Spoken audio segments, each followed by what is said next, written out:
Yo me tengo que estar o acá o allá en el...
Hola, Hola Paula, ¿cómo estás? bien. ¿Vos, Fede? Todo en orden, estaba acá mirando algunas cositas para mañana, ya preparando la clase de mañana de otra materia, pero consagrado a la Facu. Eh, bueno, Paula, ¿sabes qué? Me estaba fijando que vos en el cuatrimestre pasado me habías compartido un presi que me habías preparado para mí, para este tema, y no lo encontraba en el campus. Yo pensé que lo había dejado oculto, pero después cualquier cosa al final de la clase, más allá del material, se los podés compartir nuevamente a los chicos. Fíjate, Dale, yo me fijo y si no vuelvo a insertar el enlace, así lo pueden ver. genial. Bueno, lo que me tengo que fijar, no sé quién está por franja hoy haciéndonos de host,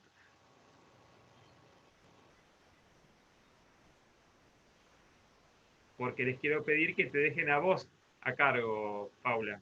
Bueno, no sé. A ver, vamos a mandar un mensajito. Ya seguramente se van a Hola, conectar. buenas tardes. Yo estoy en franja. Ya se lo doy al Sí, host, a Paula, entonces. por favor. ¿Se la podés dejar a Paula ¿A que va a Paula? quedar de la clase ella? Gracias, ¿eh?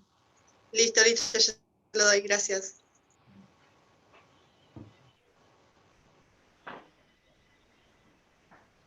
Todo muy rápido.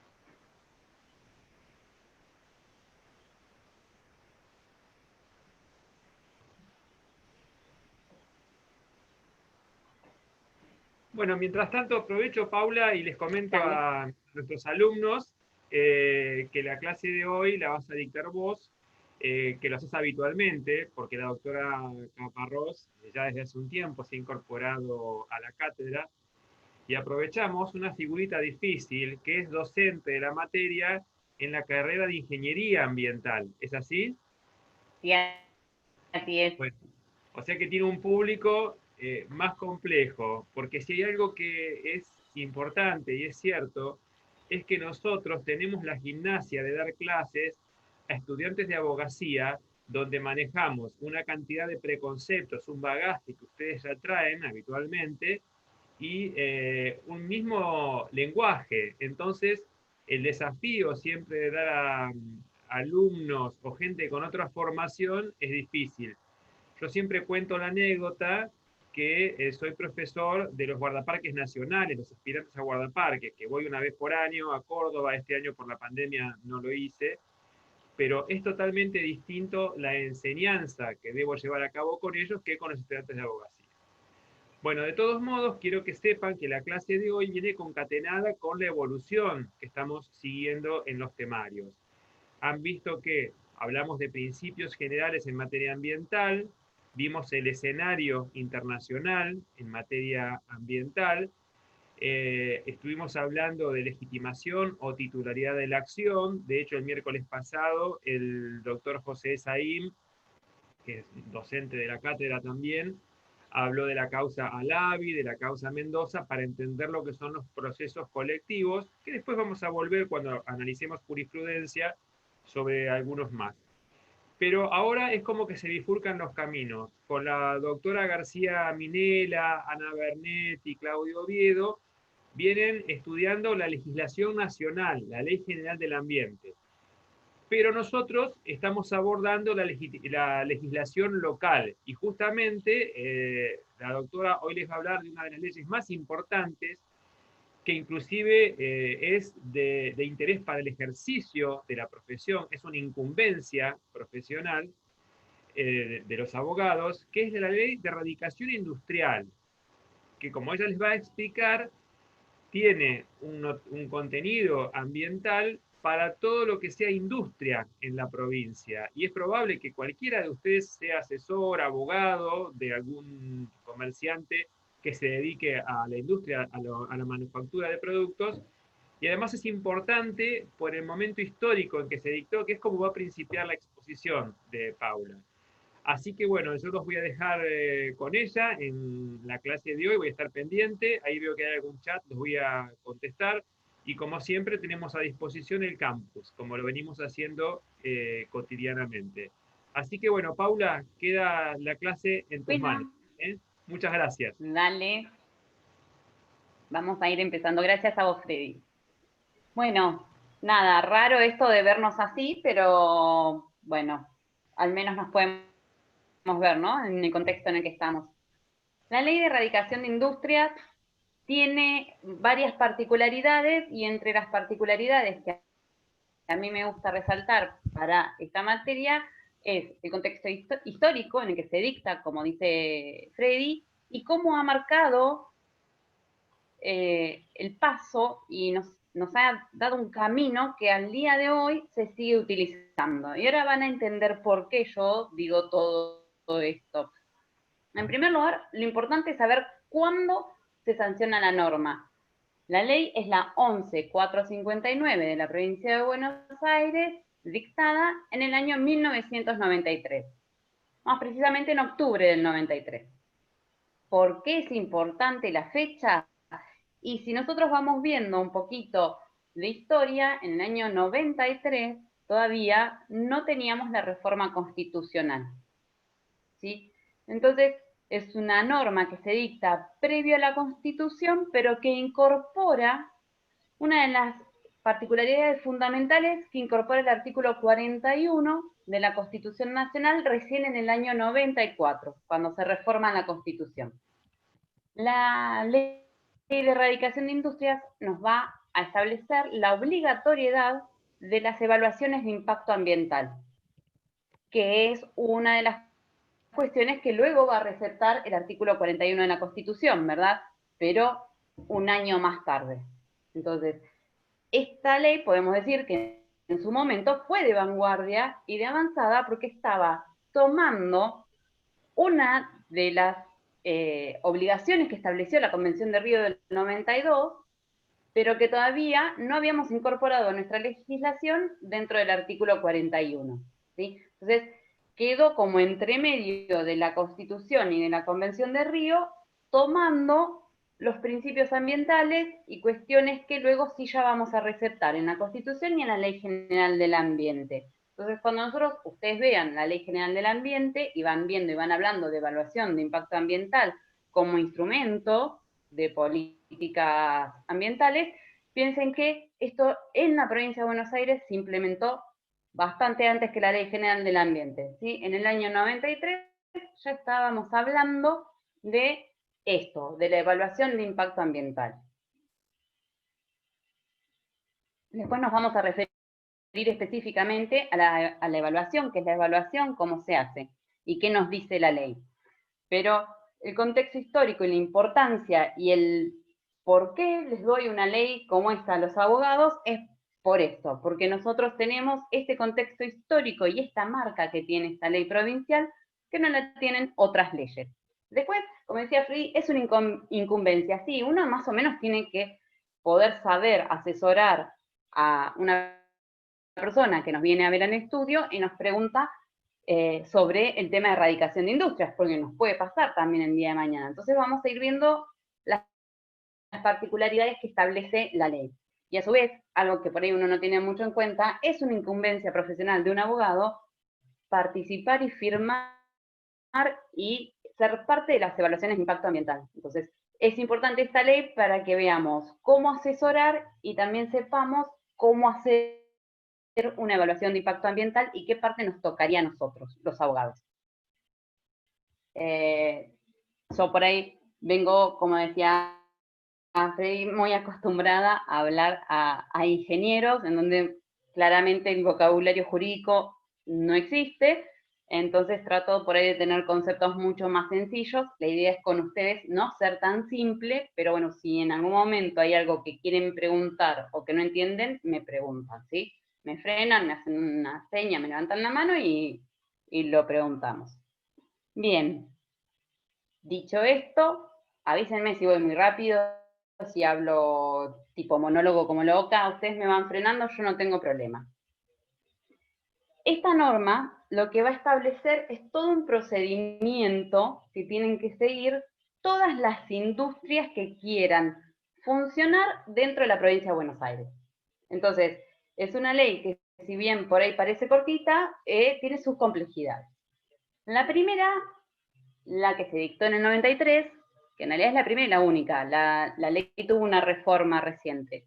La 11.459, dictada en el 93, lo que iba a establecer es un régimen en el cual nos iba a marcar cuáles son las obligaciones. Entonces nos dice que para poder radicarnos en el marco de la provincia de Buenos Aires, nosotros tenemos que tener sí o sí otorgado por la autoridad de aplicación de la provincia un certificado de aptitud ambiental.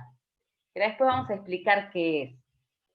Pero no les quiero mezclar las cosas. Pero bueno, es muy importante que dentro de la provincia, desde el año 93, si yo quiero ejercer la industria lícita, tengo que tener este certificado de aptitud ambiental. O sea que es una norma que desde el año 93 nos viene a hablar de sustentabilidad y de cómo nosotros y qué normativas tenemos que cumplir para poder instalarnos y funcionar dentro de la provincia. Entonces, este certificado se va a otorgar a las industrias que pasen por el siguiente procedimiento. En su primer momento establecía 3 categorías que siguen existiendo ahora en la nueva norma y en la vieja. ¿Por qué digo nueva y vieja? Perdón, los estoy recontra confundiendo. En el año 2018 sufre una modificación a ley 11.459 por ley 15.107 que se reforma un artículo. El artículo 11. El artículo 11 es el que nos daba las categorías y la manera de obtener las categorías antes de esta reforma, o sea, antes del 2018. Entonces, antes del 2018 teníamos 3 categorías, los nombres eran fáciles, categoría 1, 2 y 3, sencillo, y en base a esta categorización eran los requisitos que teníamos que cumplir para obtener el certificado de aptitud ambiental. Eso hasta el 2018. A partir del 2018 nos va a modificar esta manera de obtener las categorías. Entonces lo que nos va a decir es que vamos a tener 3 fases. O sea, el procedimiento tiene 3 fases, además de 3 categorías. La primera fase, que es en donde nos van a dar lo que se llama el nivel de complejidad de la industria. Una segunda fase, que es en donde nos autorizan la construcción de la industria, y una tercera fase, que es donde nos autorizan el funcionamiento, ¿sí? Estas son las 3 fases que se empiezan a implementar a partir del 2018. Entonces, ¿en qué fase está el certificado de aptitud ambiental? Y el certificado va a estar una vez que a mí me den las 3 fases, ¿sí? Yo voy a tener el certificado completo cuando completo todas las autorizaciones. El nivel de complejidad de la industria, la autorización para hacer la obra y la autorización para funcionar.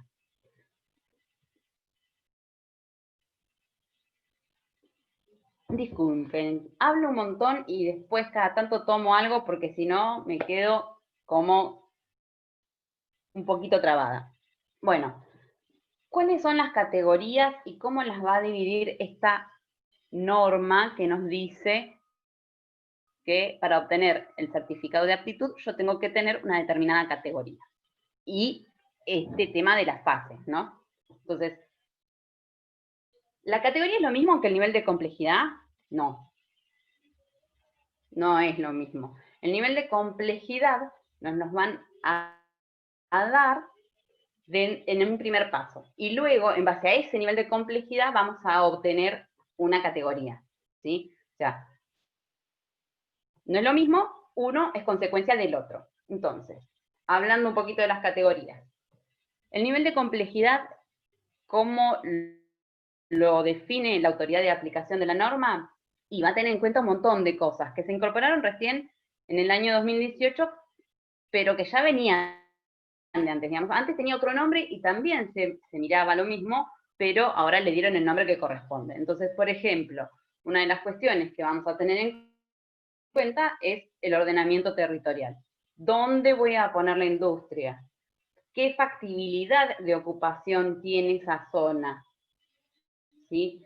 La mayoría de las industrias y la mayoría de las ciudades ya no aceptan industrias dentro del centro o del casco urbano, como se llama, los códigos de ordenamiento territorial de cada uno de los municipios ya tiene una regulación acerca de eso. A su vez, la ley de erradicación de industria nos está diciendo que no podemos habilitar industrias dentro de una zona residencial, por ejemplo. Entonces crea una figura que son los parques industriales, que ahora después vamos a hablar de eso. Bien, entonces, para el nivel de complejidad vamos a tener que tener en cuenta varias cositas, ¿sí? El ordenamiento territorial es uno, ¿sí? ¿Dónde estoy? ¿Qué tipo de producción voy a tener? ¿Qué tipo de procedimiento industrial voy a utilizar? Son un montón de cositas que va a ir enumerando la ley para saber qué nivel de complejidad tengo.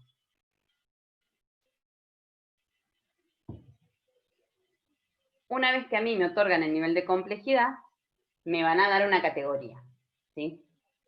Para entrar en una categoría, yo voy a tener, o en otra voy a tener que tener, está todo en la norma, una cantidad de puntos, depende de la cantidad de puntos que yo vaya obteniendo, la categoría que yo voy a ocupar. Antes del 2018, no había un sistema de puntaje, ¿sí? Lo que se decía era, por ejemplo, una categoría 1, que es la más básica, la más sencilla, son aquellos establecimientos que son inocuos para el medio ambiente y para la sociedad.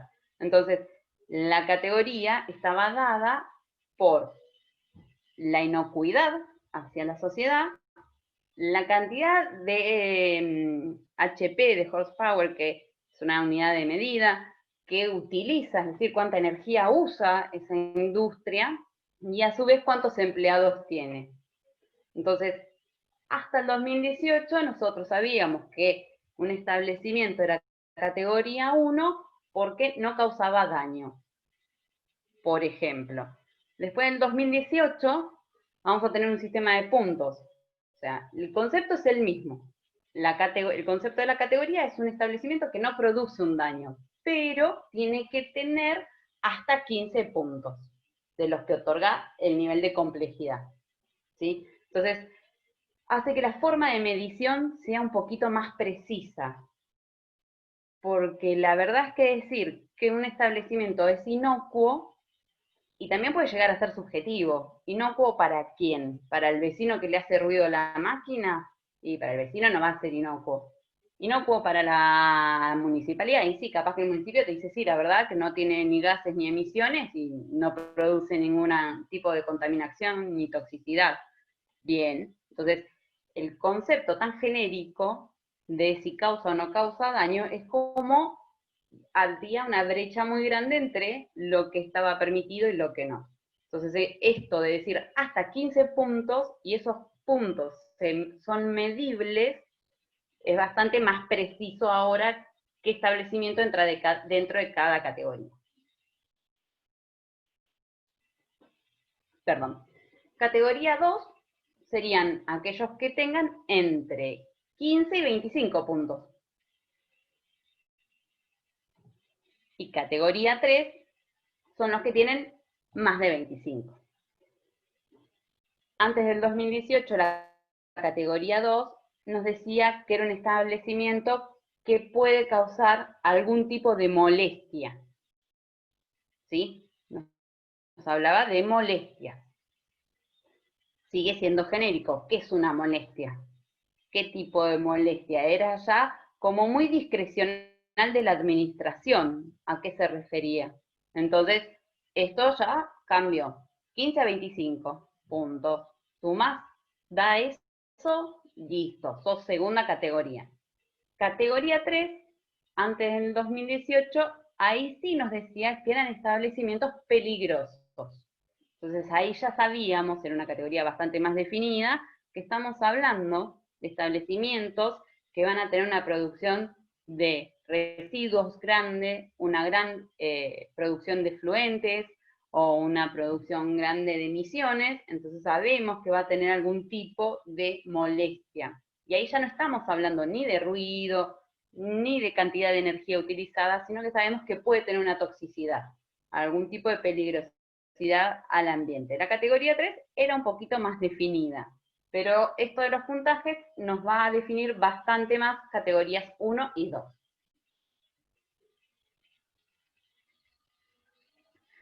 ¿Cómo vamos a obtener estos puntos? En el decreto reglamentario de la ley 11.107, la del 2018, ahí vamos a tener bien marcaditos todos perdón, 15.107, perdón.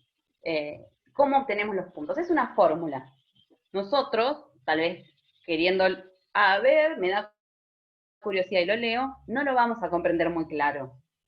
Es muy técnico. Eso sí ya sería más para un ingeniero ambiental, no para un abogado. Lo que nosotros sí podemos comprender es qué compone esta fórmula, ¿sí? Entonces, la fórmula compone el rubro, la localización, el dimensionamiento, los efluentes, emisiones y residuos, es un solo ítem, y las sustancias peligrosas. Cada una de estas en la fórmula son siglas, o sea, rubro es RU, localización es LO, son las siglas. Entonces la fórmula es rubro más localización, más dimensionamiento, más efluentes, emisiones y residuos, más sustancias peligrosas. Entonces, si yo tengo una tablita que va a estar en la norma, entonces me va a decir, bueno, el rubro o actividad tiene 0 puntos. La localización, como está en un parque industrial, 0 puntos. El dimensionamiento, que es importante, puede tener 1 o 2 puntos. Y así yo voy llegando hasta los 15. De 15 a 25 o más de 25. Es bastante más objetivo de esta manera.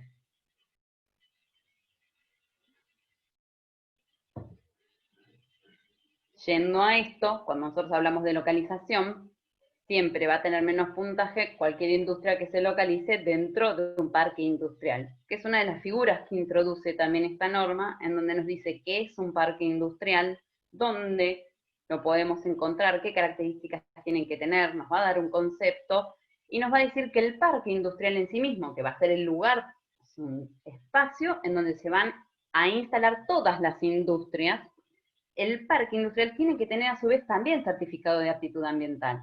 No es que obtiene cada una de las industrias y el parque no. El parque, el espacio donde vamos a localizar las industrias, tiene que tener un certificado, ¿sí? Y va a tener que cumplir con estos mismos requisitos que nosotros estamos nombrando ahora. Y a su vez, cada una de las industrias que se vaya a colocar en el parque también va a tener que tener su certificado de aptitud ambiental.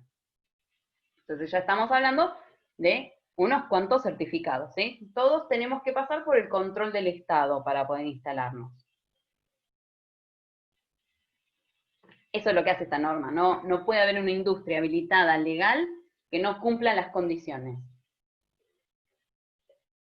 El certificado de aptitud ambiental, una vez que nosotros ya tenemos la categoría en la que pertenecemos, nos va a decir la norma cuál es el procedimiento.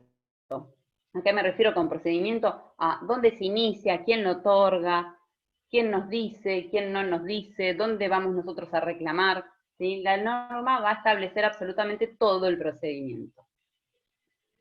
Es bastante interesante, o por lo menos a mí me resulta muy interesante, lo que esta norma también viene haciendo con los municipios de la provincia de Buenos Aires. Entonces, la autoridad de aplicación de la norma provincial es el Organismo Provincial de Desarrollo Sostenible. En este momento se llama OPDS. En el momento en que se creó la norma se llamaba Secretaría de Política Ambiental, SPA. Entonces, es siempre la autoridad de aplicación va a ser el área del gobierno de la provincia encargado de los asuntos ambientales. Como puede cambiar de nombre, como ha pasado, puede ser, digamos, que cambie mañana de vuelta, ¿no? Pero bueno, en este momento todavía sigue siendo Organismo Provincial de Desarrollo Sostenible. Es como si es un organismo, pero es parte de la provincia de Buenos Aires, es como una especie de ministerio, digamos, pero no se llama ministerio, ¿sí? Entonces, este organismo provincial, autoridad de aplicación, la ley le permite formar convenios con los municipios y entonces vamos a ver ¿cómo firmamos un convenio con el municipio? ¿Para qué?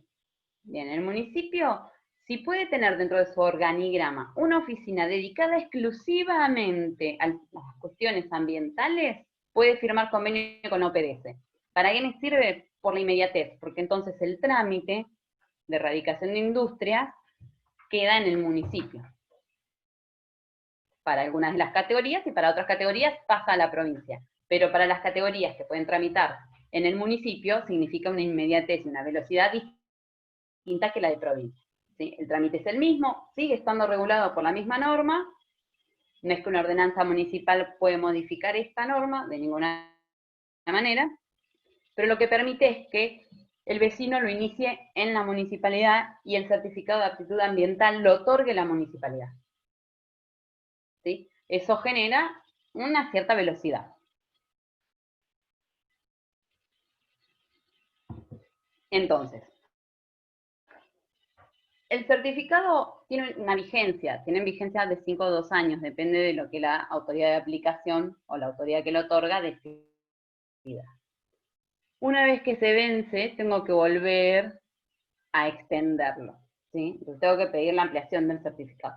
Esto hace que una industria que se radica hoy, dentro de 5 años, tenga que volver a pasar por el contralor del organismo y por el contralor del Estado. Entonces, permite al Estado estar en continuo desarrollo y continuamente tratando de controlar a cada una de las industrias que se van radicando. Entonces, ahora sí con el trámite. Bien, entonces, yo estoy en el estudio, viene una persona, me dice que quiere radicar una industria y cómo hace. Y ustedes ahí van a tener que responder rápido. Van a poder decirle que se inicia en el municipio, ¿sí? Todos los trámites los van a iniciar en el municipio. Nosotros, por lo menos en Mar del Plata, tenemos convenio, entonces podemos llevar el trámite desde la municipalidad. Vamos a ir al municipio, vamos a ingresar el trámite como ingresamos cualquier trámite en la municipalidad, y ahí hay como un desdoblamiento. Entonces va a ir la parte relacionada al certificado de aptitud ambiental al área ambiental, y la parte relacionada a la habilitación del lugar al área de habilitaciones, ¿sí? Habilitaciones no va a poder otorgar la habilitación hasta que no esté el certificado de aptitud ambiental dado por el área ambiental. Eso como para que ustedes se grafiquen cómo el expediente va a ir transitando. Ustedes lo solicitan, ¿sí? Van a pedirlo y el municipio lo que va a mandar a la provincia de Buenos Aires es para obtener la categoría. Entonces, el nivel de complejidad y la categoría de una industria siempre lo otorga la autoridad de aplicación de la norma, que es el organismo provincial de desarrollo sostenible. Una vez que sabemos si somos categoría 1, 2 y 3, ahí el trámite empieza a tener distintas aristas. Entonces, ¿cuáles son las aristas? Bien, categorías 1 y 2 tramitan en el municipio. Una vez que tengo ya la categoría, tramita entero en el municipio. Categoría 3, siempre tramita en la provincia. Entonces, solo la provincia me va a poder a mí autorizar la instalación de una empresa peligrosa. Siempre acuérdense que por más que ahora nos diga que son más de 25 puntos, estamos hablando de industrias peligrosas, que es muy posible que cause daño. Esa industria necesita la autorización de la provincia de Buenos Aires. Los municipios no la podemos autorizar.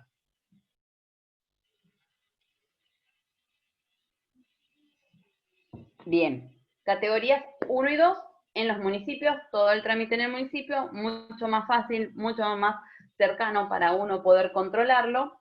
Categoría 3, hay que hacerlo todo en La Plata. Bien. Hay una diferencia más, que ahí es donde viene por ahí la parte más interesante del trámite. Después la ley va a establecer los plazos administrativos, cuánto tiempo tengo yo para impugnar, todas esas cuestiones. Perdón, estaba viendo lo que escriben en el chat. Todas esas cuestiones están en la norma, yo no me voy a poner a decirles a ustedes los plazos administrativos. Los plazos administrativos, si algún día los necesitan, pueden ir y leerlos. Digamos, no me voy a meter en esa parte tan específica del procedimiento, pero bueno, más o menos la idea es que ustedes cuando venga alguien al estudio sepan. Bien, estaba leyendo que se entrecorta, o alguno de los chicos se entrecorta. Sí, no sé, puede ser que a algunos les pase y a otros no. Vieron que esto de la conectividad es medio raro. No todos escuchamos y vemos igual, pero bueno, espero que si no entienden algo, me pueden preguntar o me frenan si algo se entrecortó y no lo entendieron.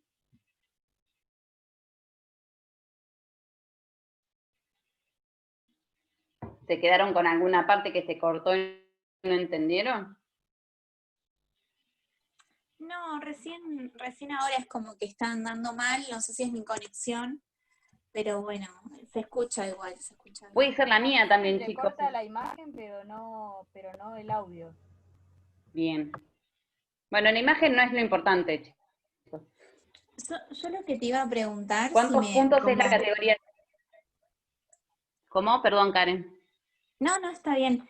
Te iba a preguntar, como me uní un poco más tarde, pasada de y media, la ley que están hablando es la 11.459 y la ley Sí, señorina. 15.107. Bien. Esa es la reforma de diciembre del 2018. Perfecto, gracias. Bien. Bueno, gracias, ahí vi que Ramiro contestó cuántos puntos era la categoría 3. Más de 25 puntos. Bien. Bueno, ahora viene la parte por ahí más interesante, o que a mí me gusta un poco más. La norma, como yo les dije al principio, establece la obligación de presentar evaluación de impacto ambiental. A todo esto era lo que queríamos llegar. Las categorías 2 y 3 tienen obligación de presentar evaluación de impacto ambiental. ¿Sí? ¿Saben qué es una evaluación de impacto ambiental? ¿Lo vieron ya con la Ley General del Ambiente? Está bien, ¿no? Bien. Por ahí lo estamos explicando más o menos parejito.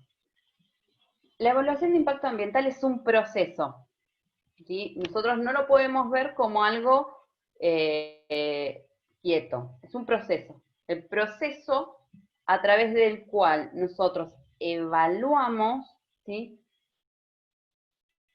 todo lo referido, en este caso particular, a una industria, pero podemos estar hablando de cualquier otra cosa, de una obra, de un edificio, de una represa, de una actividad como puede ser la minería. Entonces es un proceso a través del cual se hace una evaluación técnica, ¿sí?, de la afectación que puede producir al medio ambiente o a los recursos una determinada actividad, obra o algún tipo de construcción o lo que fuera. Puede ser obra pública, obra privada o algún tipo de actividad, como la industrial, como la minera, como cada una de las actividades. Entonces, ¿por qué quiero que quede claro que es un procedimiento? Porque se va como haciendo por etapas, ¿sí? Si bien nosotros cuando lo presentamos a la autoridad de Contralor le presentamos un bodoque, ¿sí?, de papeles que es bastante grande, pero eso es un proceso. Entonces tenemos en ese proceso que ir identificando distintas fases y distintas etapas. Entonces, lo primero que hay que hacer es identificar el lugar donde vamos a instalarnos. Entonces vamos a la parte física de la evaluación de impacto ambiental. Entonces yo digo, me instalo acá, entre tal calle y tal calle. Tengo un suelo compuesto de, tengo unos recursos hídricos a tantos metros de la superficie.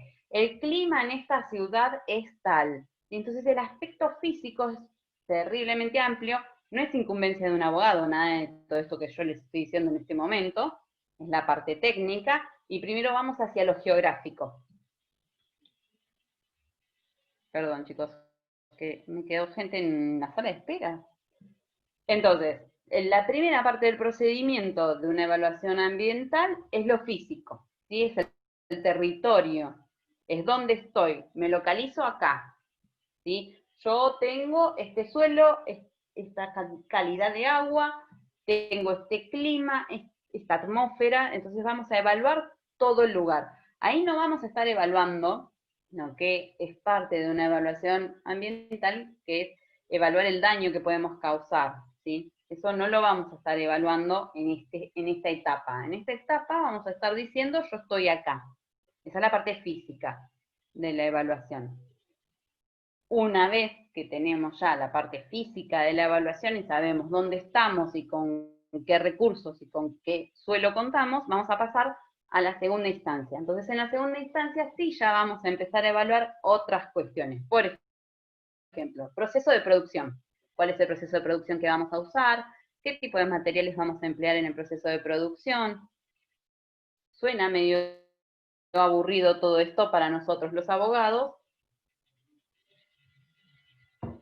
pero ¿para qué es importante? Y porque yo necesito saber en qué estado está el suelo cuando yo voy a instalarme, o sea, cómo está digamos, la parte física, en qué estado está, cómo lo tenemos ya con toxicidad o sin toxicidad, ¿es puro o no es puro? ¿Sí?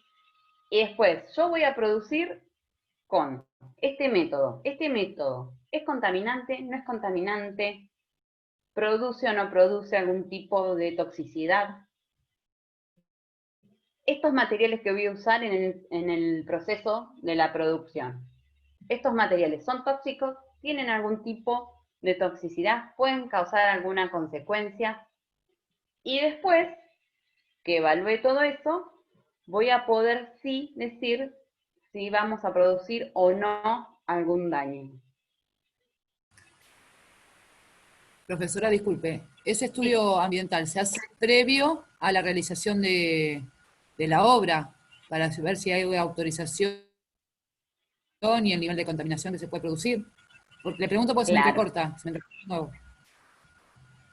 Sí, siempre el estudio de impacto ambiental es, una vez que yo tengo la categoría, ¿sí? La provincia me dijo, sos categoría 2, por ejemplo, ahí presento la evaluación. Después de que la evaluación de impacto ambiental fue analizada por la provincia, recién ahí voy a tener el certificado de aptitud ambiental. Cuando tengo el certificado de aptitud ambiental, puedo empezar con la obra, que es la fase 2. ¿Sí? ¿Se entiende cómo va el proceso? No son procesos cortos, claramente, son procesos largos. ¿Quedó más claro ahí, Natalia? Sí, sí, ahora sí, gracias. Bien. Una evaluación de impacto ambiental puede decirnos, puede ser negativa o positiva. ¿Por qué les digo evaluación? Porque estudio de impacto ambiental y evaluación de impacto ambiental son dos cosas distintas. Ahora después lo aclaro. Evaluación es el proceso. La evaluación es la más amplia, ¿sí? Es todo un proceso. Entonces, una vez que yo ya sé dónde estoy, con qué voy a producir, puedo decir si va realmente a causar o no algún tipo de daño. Si causa un daño, no es que, digamos, cuando le presento a la autoridad de aplicación una evaluación de impacto ambiental, no es que la evaluación tiene que sí o sí dar negativa. Ese no es el objetivo de la evaluación.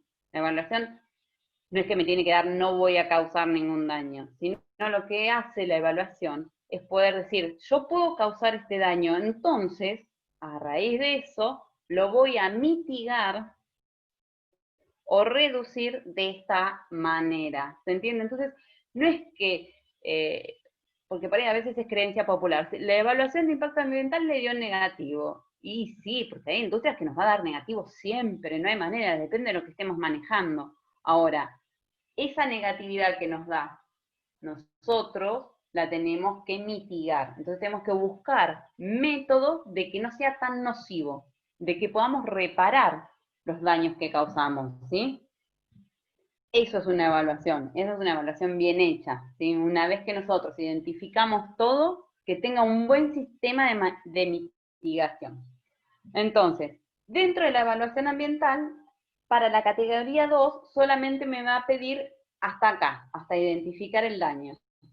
¿Sí? Es todo lo que me pide. Entonces, es una evaluación un poquito más corta. Para la categoría 3, voy a tener que tener el plan de mitigación y voy a tener que tener lo que se llama plan de contingencia. Pensando y teniendo en cuenta que la evaluación de impacto ambiental de una categoría 3, ya estamos asumiendo que es peligrosa. Desde el comienzo, desde el principio, asumimos que es una actividad peligrosa. Bien, entonces, la evaluación no solamente va a tener que tener la cuestión de identificar suelo, identificar métodos de producción, identificar posibles daños, sino que nos va a tener que traer con nosotros sí o sí el plan de contingencia, que es lo más importante. Es decir, yo voy a estar trabajando con materiales dañinos, ¿sí? Yo voy a es muy posible que produzca un daño.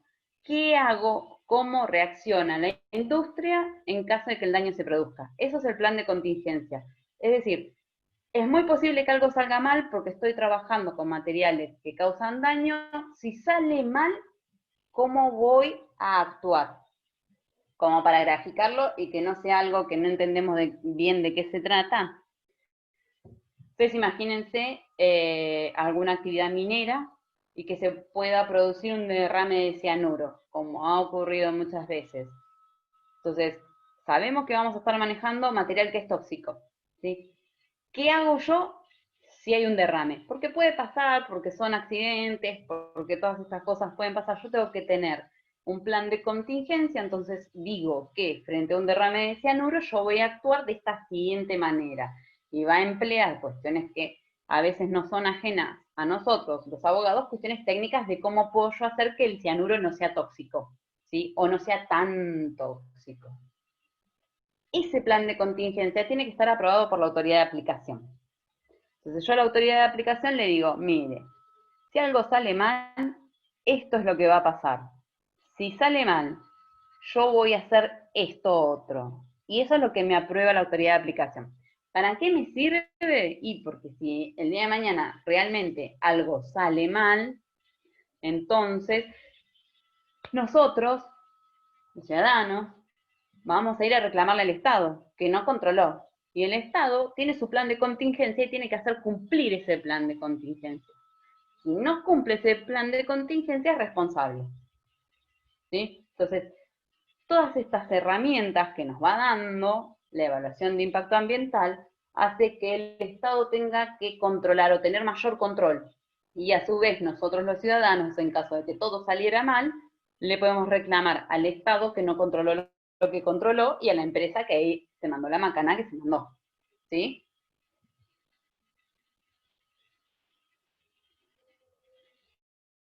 Después, cuestiones técnicas, la evaluación de impacto ambiental, como cualquier otra, tiene que tener una introducción, digamos, nosotros ya sabemos o vamos a saber el día de mañana cuando nosotros egresamos de abogados, sabemos más o menos los contenidos que tienen que tener básicamente cualquier documento que nosotros presentamos. La razón social, el quid, yo esas cuestiones no me meto y tal vez no se las doy, porque se supone que las tienen que saber.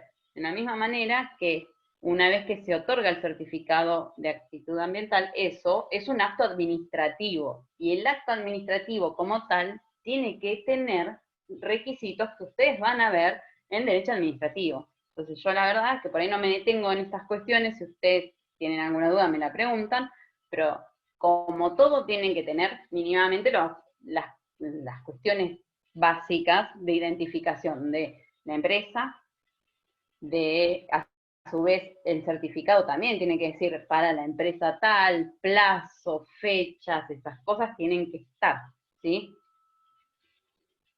Entonces, si yo soy categoría 1 y 2, el trámite es en el municipio, incluyendo la evaluación de impacto ambiental. Yo la evaluación de impacto ambiental la voy a presentar en el municipio, y el municipio me va a aprobar o rechazar. Pasa algo curioso. ¿Qué pasa? ¿Cuánto tiempo tienen? ¿Cuánto tardan? Bueno, básicamente la ley nos va a decir que si nosotros lo hacemos frente al municipio, tenemos aproximadamente 60 días para que se expida sobre la evaluación y sobre el certificado, ¿bien? En cambio, si es la provincia, le va a dar un poco más de plazo, le va a dar 90 días. Imagínense que la provincia de Buenos Aires va a tener que evaluar y dar el certificado de aptitud ambiental a todos los municipios de la provincia. Somos 135 municipios y es un poquito como que tiene mucho caudal. Bien, en cambio el municipio sí puede tener caudal, pero no tanto. General Pueyrredón, Bahía Blanca, son distritos grandes, La Plata, conurbano, son distritos que sí van a tener un caudal grande, pero no son 135. Bien, entonces la OPDS es bastante complejita en cuanto a los tiempos y es relacionado al caudal, ¿sí?, de trabajo que tienen. Nosotros acá en Mar del Plata tenemos una oficina que es la Dirección de Gestión Ambiental, que es el lugar al que nos vamos a tener que dirigir para todo esto, y que es la oficina que está encargada de controlar las industrias, ¿sí? La norma, la primera norma, la 11459, es la que nos va a traer en uno de sus anexos, nos trae la evaluación de impacto ambiental y nos dice cómo se hace la evaluación de impacto ambiental. Y lo hace tan bien que hasta el día de hoy la evaluación de impacto ambiental siempre va a tener, para cualquier cosa que nosotros vayamos a presentarnos, no es solamente para industria, sino para cualquier cosa que tengamos que presentar una evaluación, si tenemos que ver cómo se hace, tenemos que ir a esta norma.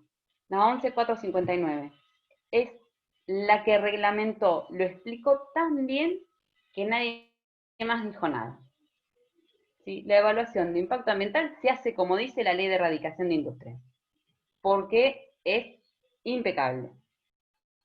Es más, la reforma que sufre la Ley de Erradicación de Industrias en el año 2018 no modifica cómo se hace una evaluación de impacto ambiental, porque estaba tan bien hecha en la anterior que no hace falta decir más nada. Lo único que se incorpora es la digitalización. La provincia de Buenos Aires, a partir del año 2015, que si no me equivoco, diciembre del 2015, principio del 2016, empieza en toda una etapa de modernización del Estado y digitalización del Estado. Primero en provincia. Entonces, la ley, en el 2018, lo que prevé es la digitalización del proceso de erradicación de industria.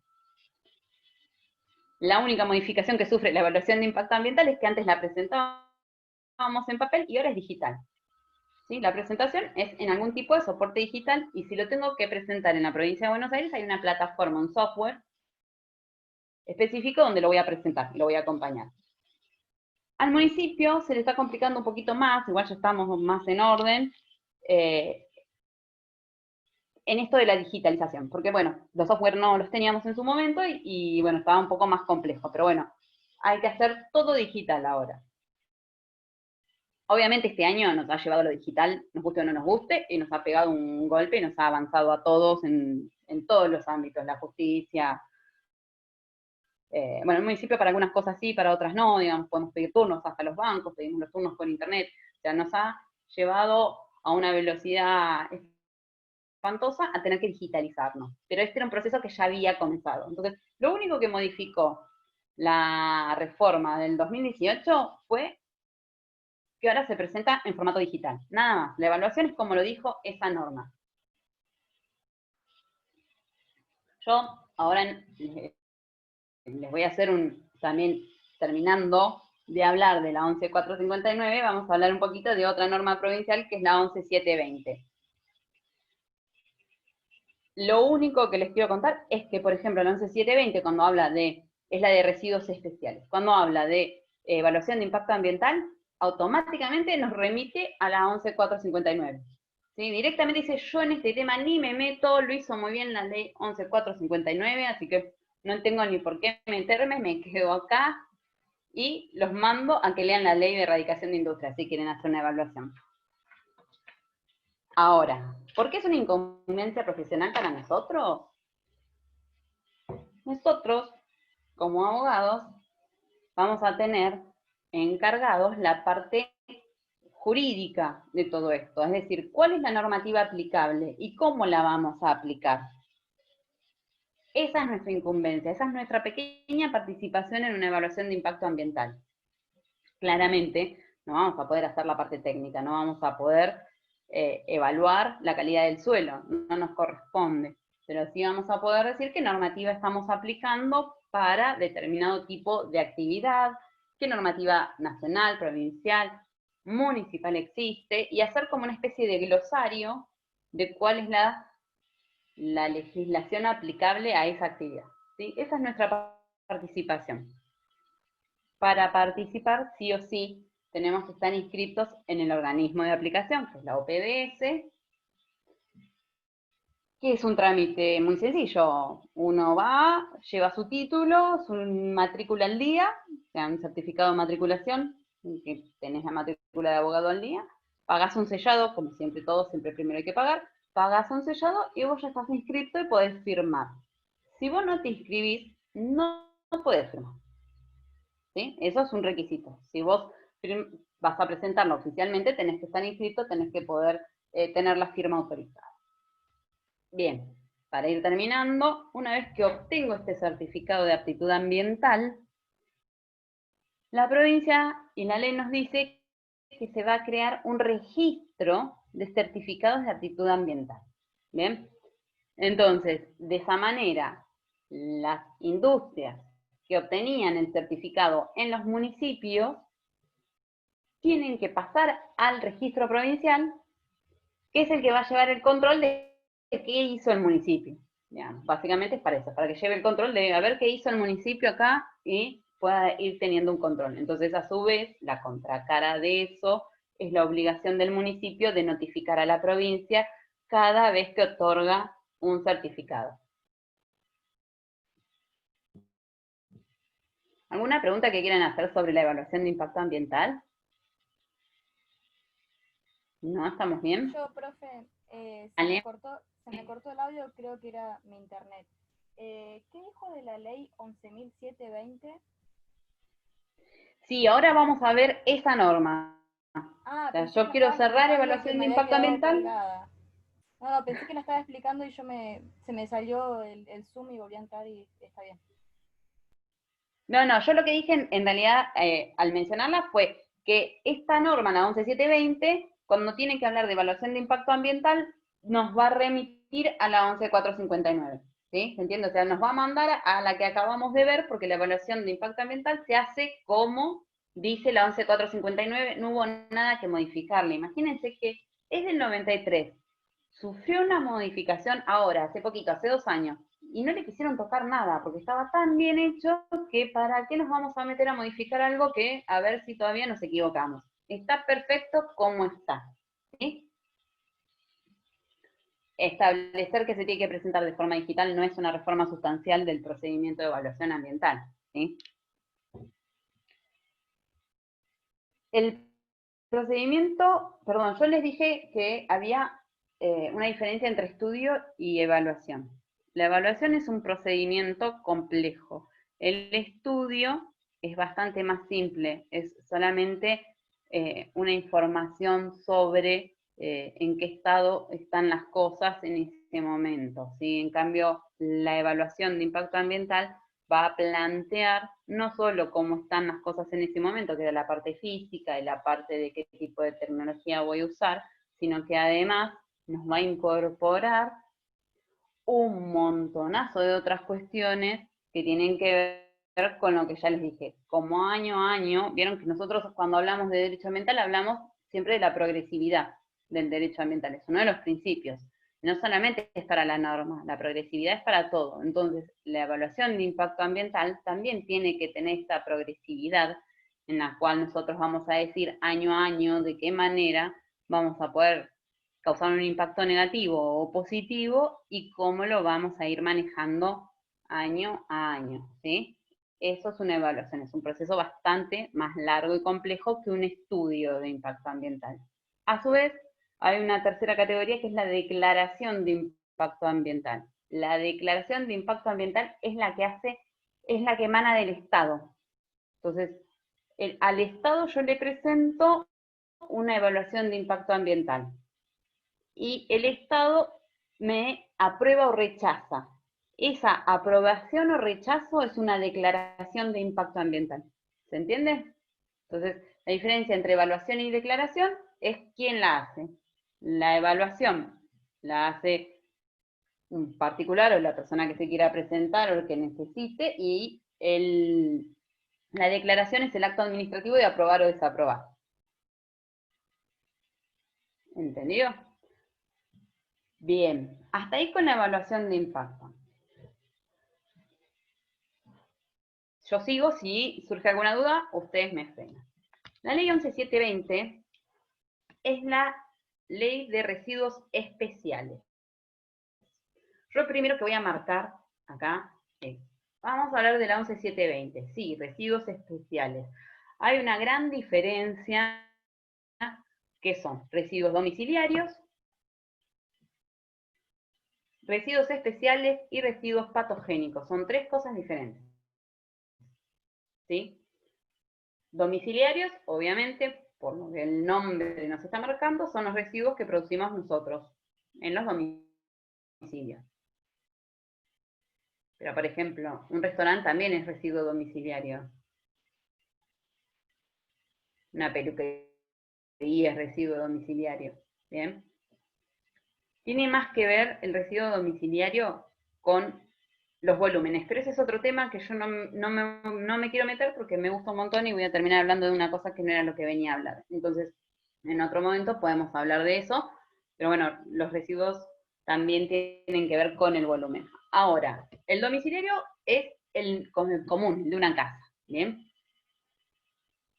Los patogénicos, voy a descartar primero las otras categorías, así ya me quedo con la que vamos a hablar ahora. Los residuos patogénicos son residuos que contengan material biológico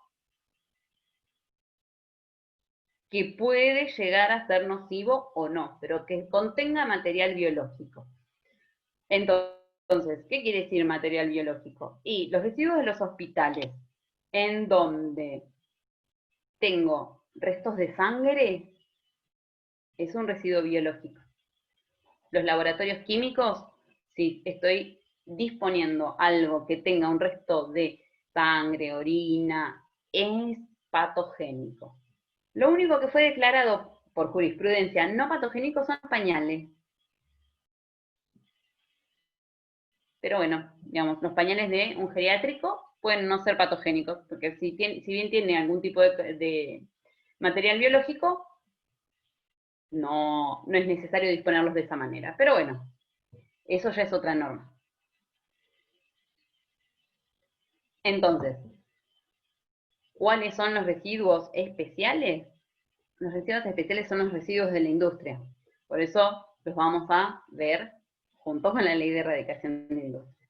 Los residuos especiales tampoco son los radioactivos, es otra cosa. ¿Sí? La norma los deja fuera, nos va a excluir los domiciliarios, los patogénicos, los radioactivos, y entonces nos van a quedar solamente los industriales. Todos los residuos que vengan de los métodos de producción. Esos son residuos especiales. Una vez que nosotros podemos entender qué es un residuo especial, es lógico que tenga una norma que nos diga qué vamos a hacer con eso. ¿Sí?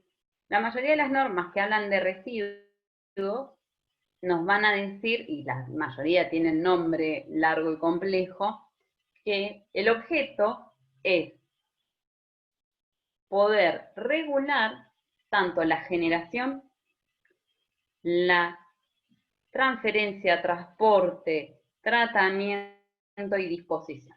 Entonces, el procedimiento de un residuo es justamente eso. Cuando ustedes lean esas palabras, en realidad estamos viendo el procedimiento de un residuo. ¿Sí? El primero es la generación. ¿Quién lo genera? ¿Cómo lo genera? Es la primera etapa de un residuo. Después nosotros tenemos el transporte, es decir, yo lo genero y quién se lo lleva. Esa es una segunda etapa. El tratamiento de ese residuo es una tercera etapa, y la etapa final es la disposición, que es cuando ya dispongo de él para siempre. ¿Sí? Entonces, esas son todas las etapas que va a llevar un residuo. Entonces, generación, transporte, tratamiento y disposición.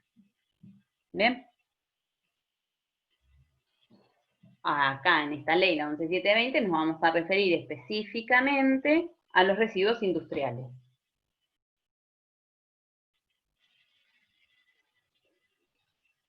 Les voy a hacer una aclaración para que si en algún momento lo ven, lo escuchan, no se les arme una ensalada. Residuo especial y peligroso es lo mismo. No son dos categorías. El concepto es el mismo. Lo que pasa es que la norma de nación lo llamó residuos peligrosos y la norma de provincia lo llamó residuos especiales. Entonces, conceptualmente estamos hablando de lo mismo, nada más que hay una diferencia entre nación y provincia. ¿Bien? Entonces, residuos especiales tienen que tener una forma de transporte, tratamiento y disposición distinta que los residuos domiciliarios. Entonces la norma nos va a comentar qué cuestiones tenemos que tener en cuenta y que no se puede escapar de la aplicación de la ley. ¿Bien? Hay una exclusión que no se las dije recién, que es cuando haya un residuo que podría ser categorizado como peligroso o especial, pero se compruebe que puede ser insumo para otra cadena de producción, no entra dentro de esta ley. Suena raro, parece complicado, pero tenemos mucho de esto en lo que tiene que ver con disponer los residuos informáticos, ¿sí? O sea, el contenido de un CPU, el contenido de un monitor. Generalmente se considera residuo especial, pero las partes internas, por más que tengan que tener un tratamiento de residuo especial, pueden ser utilizadas en otras cadenas de producción y pueden ser reutilizadas. Entonces, nosotros tenemos que entender que cualquier norma de residuos, sea domiciliario, patogénico, industrial, peligroso, como le quieran llamar, siempre va a tener el mismo objetivo. Las 3 R's: reducir, reciclar, reutilizar. ¿Sí? No importa de qué norma estemos hablando, nosotros nos manejamos con esas 3 premisas. Entonces, reciclar, reutilizar, y me perdí la tercera que recién se las dije. Reducir, reciclar, Muy reutilizar. bien, gracias Karen. Entonces, todas las normas van a apuntar a eso. Entonces, si yo estoy hablando de residuos, o de que estoy disponiendo una CPU, y de esa CPU hay material que yo puedo reutilizar, entonces claramente no lo voy a tratar y a disponer como si fuera algo peligroso, lo voy a desensamblar y lo voy a mandar. Esto que se puede usar allá, aquello que se puede usar allá, y lo reutilizo. Entonces disminuye mucho la cantidad de residuos que se va a disponer como peligroso, ¿sí? Más que nada también porque las partes internas de las computadoras pueden contener algún tipo de líquido, las baterías de los celulares, la famosa pila. Todas esas cuestiones tienen algún tipo de disposición distinta. ¿Estamos hasta ahí? ¿Saben lo que es un residuo? O sea, entendemos, todos sabemos lo que es un residuo, pero ¿sabemos qué es? No. El residuo es aquel material del cual nos vamos a desprender, ¿sí? Que puede o no causar un daño, pero es un material del cual me desprendo. Es un material que ya no voy a utilizar, ¿sí? Sea domiciliario, sea patogénico o peligroso. Entonces, ¿este residuo es solamente el sólido? No. La palabra residuos nos va a hablar, generalmente uno lo va a ver como algo sólido, la idea nuestra es sólido, ¿sí? Pero la norma, la ley 11.720, nos dice que van a ser todos, ¿sí? O sea, puede ser en estado líquido o en estado sólido, o en estado gaseoso. Con el tiempo, nosotros volvamos a pensar que son normas que tienen su tiempo. La reglamentación de la 11.720 es del 97. Todo lo que tiene que ver con el derecho ambiental y con las normas ambientales avanza día a día. Todos los días vamos cambiando. Entonces, en ese momento, la palabra residuos se utilizaba para todo, líquido, gaseoso o sólido. Nosotros con el avanzar, ¿sí?, de la legislación hay una diferencia. Entonces, el residuo es el sólido. Si nosotros vamos a hablar de residuo, es el sólido. si vamos a hablar de algún tipo de líquido que se dispone y del cual nos vamos a desprender, el líquido se llama de otra manera, y el gaseoso tiene otro nombre, entonces son residuos. Los líquidos son efluentes y los gases son emisiones. ¿Sí? Entonces, de esa manera, si ustedes por ahí leen una norma más moderna, van a ver que están diferenciados. ¿Sí? Entonces ya saben que si estamos hablando de emisiones, hablamos de gases. Emisiones, por ahí lo tenemos mucho más escuchado cuando hablamos de cambio climático. ¿Sí? Entonces estamos acostumbrados a escuchar que redujeron o van a reducir las emisiones. Y entonces nos tienen que llevar directamente a pensar que estamos hablando de gases. Efluentes, por ahí lo hemos escuchado cuando hablamos de la planta de tratamiento cloacal o alguna cuestión así, siempre escuchamos efluentes. ¿Por qué? Porque son residuos líquidos. Y solo residuos habla solo de los sólidos. Después, los domiciliarios son orgánicos, inorgánicos, tenemos otras divisiones, ¿sí? Pero eso ya es otra norma, que es la norma de residuos domiciliarios. Volviendo a los industriales o a los especiales. Estos residuos pueden, o es muy posible, que produzcan un daño si están en contacto con los recursos, ¿sí? Con el suelo, con el agua, con la atmósfera. Entonces, nuestra norma provincial lo que va a establecer es que va a haber plantas especiales para tratarlos. No es lo mismo un relleno sanitario común donde van los residuos domiciliarios que el lugar donde nosotros vamos a llevar los residuos especiales. ¿Sí? Y a su vez, lo que nos está hablando este procedimiento que establece, que es la generación, transporte, tratamiento y disposición, es la obligación de tratar los residuos antes de disponerlos. ¿Sí? La disposición nos está hablando del lugar final en el cual va a quedar. Es definitivo. Nosotros, una vez que lo generamos, lo vamos a transportar a otro lugar. Este transporte de residuos especiales tiene que tener los requisitos que nos va a decir la 11720. No es cualquier transporte, no es que lo cargo al flete y salgo. No, tiene que tener un montón de requisitos, entre ellos la evaluación de impacto ambiental, por ejemplo. Entonces ya vimos que la industria tiene su evaluación. El transporte de residuos especiales tiene su evaluación.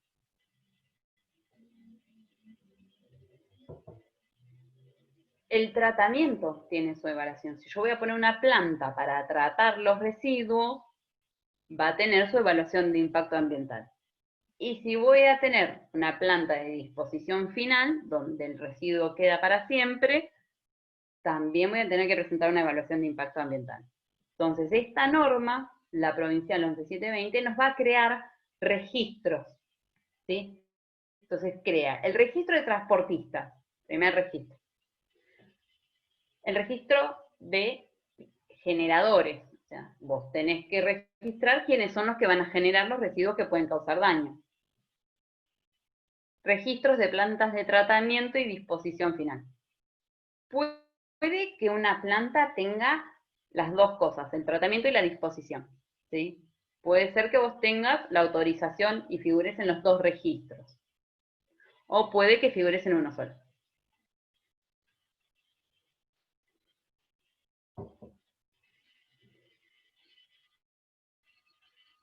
Entre la generación y el transporte, o entre el transporte y el tratamiento, hay una instancia del residuo que es el almacenamiento, que también va a estar regulado en la norma. Es decir, yo lo genero hoy, pero no me lo van a venir a buscar hoy, lo vienen a buscar dentro de 3 días. Ese almacenamiento está también regulado.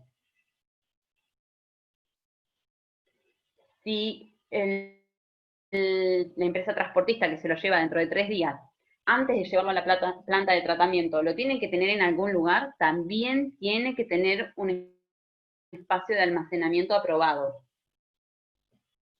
Ya tratamiento y disposición generalmente se hacen juntos. Lo que va a también esta norma a establecer es un manifiesto. O sea, nos dice que tiene que existir un manifiesto. ¿Qué es el manifiesto? Es un documento en el cual yo genero hoy y dentro de 2 días lo vienen a buscar. Cuando lo vienen a buscar al residuo, me firman y me dicen, se lo llevó en tal fecha. Y se lleva, bueno, en este caso es como un papelito, ¿no? Digamos, lleva el papelito. El papelito va a la planta de almacenamiento. Se almacenó en tal fecha, queda en la planta. De ahí, si se transporta de nuevo a una planta de tratamiento, otra vez tenemos que indicar en el manifiesto cuándo se transportó. Llega a la planta de tratamiento, se le da entrada en el manifiesto, se trata. Una vez que se trata, se dispone. Cuando llega a la planta de disposición final, se deja constancia en el manifiesto. La persona que va transportando el residuo en todas las etapas, toma el manifiesto y se lo devuelve a la persona que lo generó. Entonces la persona que genera el residuo es la encargada de ser depositaria de estos manifiestos en los cuales yo tengo todo el recorrido que hizo el residuo, ¿sí? Es importante porque si la cadena falla en algún lado, si tenemos el manifiesto sabemos dónde falló, ¿bien? Podemos saber dónde está. Y le empezamos a hacer como una geolocalización, ahora que se usa esa palabra, del residuo, ¿sí? Entonces ya sabemos por dónde va, quién lo tiene y quién es el responsable en este momento, actualmente, en este segundo, de ese residuo. ¿Va bien hasta ahí? Que yo hablo muchísimo. Sí, profe. ¿Eh? Sí, sí, va bien. Lo que usted dice es como una hoja de ruta lo que tenemos a partir del manifiesto. Es un seguimiento. Exacto, es una hoja de ruta, sí, es una hoja de ruta, exacto. Lo denomina manifiesto la norma, pero es exactamente eso, una hoja de ruta, dónde está, quién lo va llevando y hasta dónde llegamos, ¿sí? Y vamos a ir marcando todas las etapas del procedimiento que nos establece la 11720. Entonces, hay algunas cosas que fueron importantes en esta norma, como son todos los registros, crea un montón de registros, ¿sí? Y a su vez, el manifiesto. Nosotros, si, bueno, por ahí ustedes, capaz que uno lo dice y dice, ¿y a mí esto para qué me sirve? ¿Qué sé yo? Yo también pensé lo mismo, cuando estudié. Como uno piensa de tantas cosas. La vida me llevó a trabajar en una oficina, en una dependencia pública, ¿sí? En donde yo contrato los transportes, por ejemplo, para determinados residuos. ¿Y saben de dónde yo voy corriendo y me fijo? En la página del OPDS, donde están todos estos registros que creó la 11720. Entonces, uno por ahí en este momento no entiende ni para qué nos sirve todo esto, y capaz que el día de mañana terminas asesorando una empresa y necesitas saber lo que es un manifiesto, ¿sí? Y necesitas saber que está bien completo, que no le falta nada. Para reclamar frente a un órgano o frente a otra persona, lo que fuera necesario, te denuncian a una empresa que te viene a ver, tiene una denuncia, una demanda ambiental, y vos tenés un manifiesto que está perfectamente hecho y te sirve de prueba, y ahí lo vas a usar y te vas a acordar de la 11720, ¿sí? Bien, residuos. Hay una cuestión que se está empezando a hablar ya hace unos cuantos años, pero que se está empezando a hablar hace un tiempo, que es el tema del tratamiento de los residuos especiales. Se supone que el tratamiento de un residuo especial lo transforma en inocuo, ¿sí? Entonces ya no causa más daño. Entonces, si es inocuo, ¿es necesario disponerlo en un espacio distinto o se puede disponer junto con los domiciliarios? Bueno, eso es toda una gran polémica. Todavía nuestra norma dice que tiene que cumplir los requisitos de la 11720. Es la legislación que tenemos ahora. Pero la verdad es que como las tecnologías van avanzando, ¿sí? Entonces, algo que capaz que hoy es recontra tóxico, si está bien tratado, ya no lo es. O volvamos a nuestro ejemplo de el CPU. Si lo vamos a llevar a una planta de tratamiento, vamos a dividirlo para ver qué es lo que se reutiliza, vamos a sacar las piezas que se puedan reutilizar y vamos a tener las piezas finales que sí vamos a disponer. Entonces, por ejemplo, el plástico. No requiere un tratamiento especial, es plástico. ¿Y qué voy a hacer? ¿Lo voy a disponer una planta especial, de residuo especial, o lo puedo mandar a reciclar a una planta de reciclado? Tengo que mandar a una planta de reciclado. Ahora, por ahí otras piezas internas tenían algún tipo de líquido que podía ser nocivo, se le hace un tratamiento, ese líquido nocivo no existe más y ya deja de ser residuo especial, pasa a ser un residuo común. Bueno, ahí es donde todavía no están de acuerdo. En principio, la ley dice que hay que disponerlo como residuo especial, porque la planta de tratamiento justamente tiene como objetivo que el residuo sea inocuo, pero no nos está diciendo que lo podemos disponer de otra manera. Sigue siendo nuestra normativa actual, así que nosotros por ahora, más que hacer una discusión teórica de si es o no es inocuo, si hay que disponerlo o no disponerlo, no nos vamos a meter. Por ahora sigue estando solo en esto, en una discusión. También tiene que ver mucho con qué tipo de residuo, qué grado de inocuo va a tener. De inocuo digo porque tiene un término específico que no voy a saber pronunciar, así que lo voy a dejar así. Sí, no llego hasta ese nivel. Después nosotros tenemos muchos tipos de residuos. Yo me acuerdo en su momento, y muchos tipos de tecnología, ¿no? Yo me acuerdo en su momento cuando, hace ya bastantes años, para mí todavía es como reciente, porque no me cuenta que pasa el tiempo, pero cuando se hablaba del tema de las papeleras, vieron con Uruguay, en el río Uruguay, y ahí lo que se estaba discutiendo era qué tipo de residuo iba a eliminar la papelera, ¿sí? ¿Por qué? Y porque no había habido una evaluación de la erradicación de esa industria, ¿bien? Por lo menos los argentinos no habíamos dado, nuestros organismos no habían podido dar la aprobación que da el Tratado del Río de la Plata. El Río de la Plata dice que hay que aprobar los dos estados, Uruguay y Argentina. En ese caso no había existido esa notificación ni esa aprobación. Entonces, supuestamente era ilegal. Ahora, ¿cuál era el problema? Las plantas de celulosa de papel lo que hacen es blanquear el papel. Todos conocemos el papel reciclado que no es blanco, ¿vieron? No es blanco. El papel blanco que nosotros vemos tiene un procedimiento químico que lo transforma en blanco. El químico que lo blanquea es el mismo que nos blanquea la ropa si se nos cae encima, ¿sí? El cloro. Sí, por eso nos queda blanca la ropa también. Es un blanqueador, el cloro. Ese cloro se iba a eliminar de la papelera, según lo que decía en ese momento los ambientalistas, al río Uruguay. ¿Bien? Entonces, ahí venía la queja. Ahora, ¿por qué lo perdimos en la Corte Internacional? Porque la empresa lo que demuestra es que ellos son los inventores de una tecnología en la cual no se usa cloro para blanquear el papel. Y entonces no tiene residuos contaminantes. Y si tiene algún tipo de residuo, no es cloro y no produce efectos en el agua. ¿Bien? Y entonces no hubo mucho más que decir, porque si no vas a usar esa tecnología, no hay mucho más que decir. ¿Bien?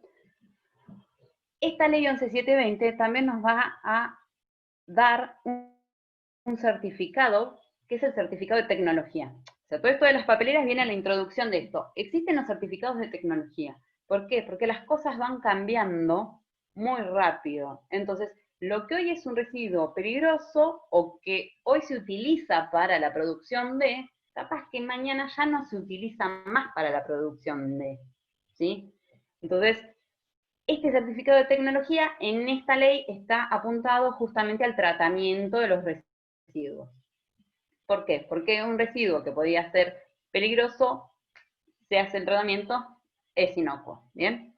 Entonces tengo que decir qué tecnología voy a usar. A esto iba con lo de las papeleras. Nosotros no sabíamos qué tecnología iba a utilizar la empresa. Entonces, sin saber qué tecnología se utiliza, claramente vos suponés, o nosotros suponíamos, la tecnología que se usa comúnmente, que es el blanqueo con cloro.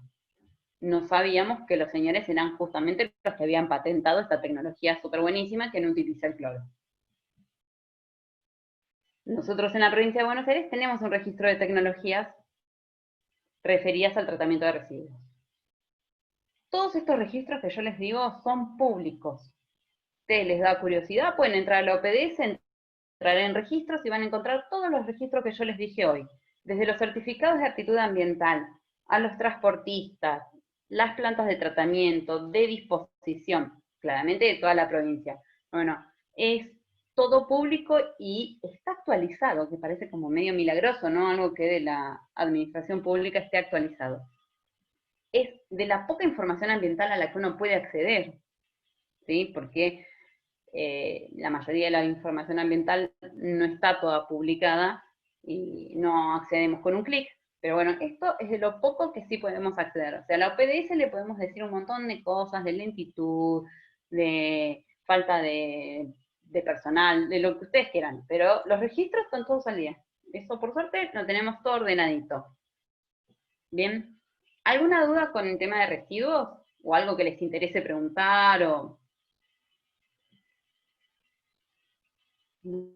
No, Yo quería saber si al momento de por ahí preparar para el examen, si con la ley nos alcanza o nos recomienda la lectura de algún otro material. La ley está buena, pero va a ser medio compleja, ¿sí? Porque por ahí es muy técnica. La ley siempre tenemos que leerla, los abogados siempre tenemos que leer la ley. Pero por ahí hay algunas cuestiones que no está como mal organizada, tal vez la ley, o nos lleva de un lugar a otro. Parecido como di yo en la clase, ¿vieron que vine 20 veces? Bueno, más o menos así es la ley. Entonces tiene como una desorganización que por ahí no está tan buena. Yo les voy a subir, porque no hay tanta bibliografía de la provincia. Siempre la mayor bibliografía que vamos a encontrar es a nivel nacional, ¿sí? De la provincia es un poquito más corto. Pero Freddy me autorizó a subirles, que se los voy a subir después, un material que es una guía, una clase como la que estoy dando yo, pero en papel, digamos, ¿sí? Así a ustedes por ahí les es más fácil para después leerlo. Siempre tengan en cuenta que es un resumen, ¿sí? O sea, es una clase, es como yo preparé mi clase. No es un material de estudio de que solo tengo que saber eso. Si bien van a tener conceptos, van a tener números de artículos, están todas esas cuestiones, si ustedes quieren profundizar, lo pueden hacer. Para mí la mejor manera es la ley, ¿sí? Porque no hay mucho articulado de esto. No hay un libro, yo te puedo decir, léete tal libro que habla de erradicación de industrial. No, la verdad que no. De residuos sí van a encontrar mucho más. Residuos es otro tema que se ha escrito muchísimo. Buenísimo, gracias. Pero bueno, yo les dejo ese material que se los voy a subir, calculo que entro hoy o mañana, ¿sí? Karen, ¿vos ibas a decir algo también?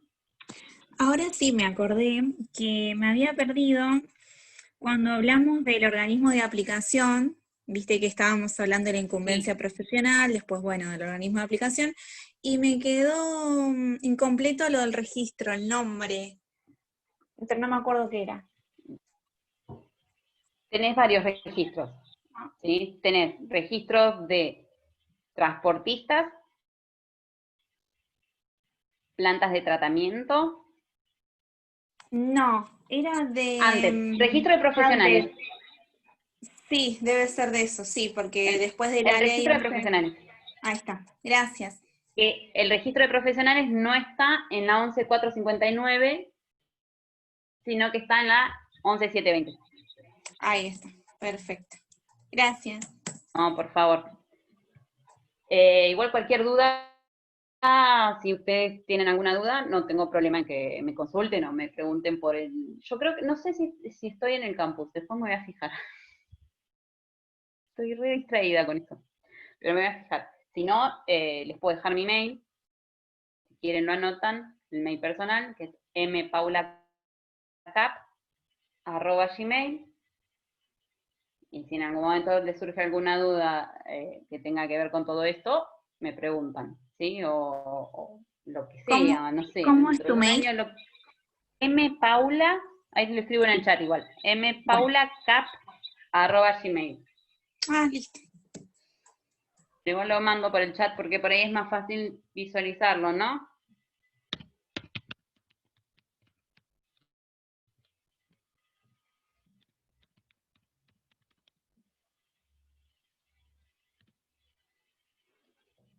ahí se los mandé.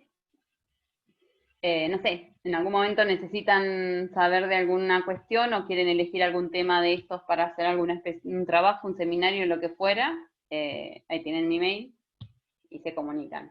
Yo estoy a disposición de lo que ustedes necesiten, ¿sí?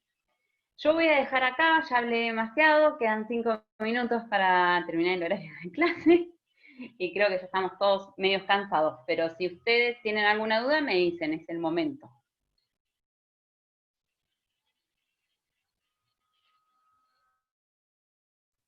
No, muchas gracias, profe. No, gracias, profesora. ¿Están ahí, chicos? Me quedé sin internet, creo. Sí, Nos vemos, chicos. Gracias. Cualquier Gracias, cosa me profe. escriben al mail. Gracias. Buenísimo. Chao, Dale, chao. muchas gracias. Chao, hasta Luego, gracias. Chao, Por hasta favor, luego. chicos, hasta luego.